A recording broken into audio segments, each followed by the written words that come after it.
काहे बे आते पहले तो तुम भारी गिफ्ट देते थे, अब काहे ना देते। वो बात तो ठीक है, लेकिन तुमने कभी मछली पकड़ने के बाद में मछुआरे को दाना डालते हुआ देखा है क्या?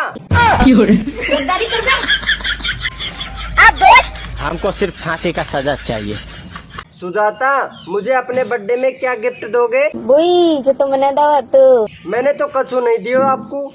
भाई तो पहले खुद दे वो सीखो, तब दूसरे ने मांगा करो।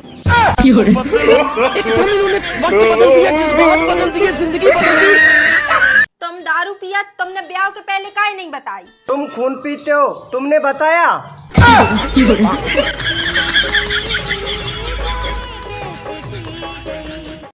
मैडम जी, आप बहुत सुंदर हो। Thank you sir. बिल्कुल परियों की तरह। Thank you. वैसे सर आप क्या करते हो? बस यही मजाक।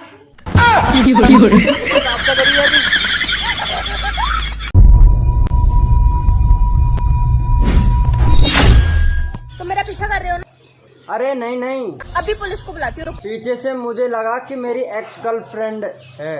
ओह, तुम अपनी एक्स गर्लफ्रेंड से इतना प्यार करते हो? हाँ हाँ, कुछ ज्यादा ही।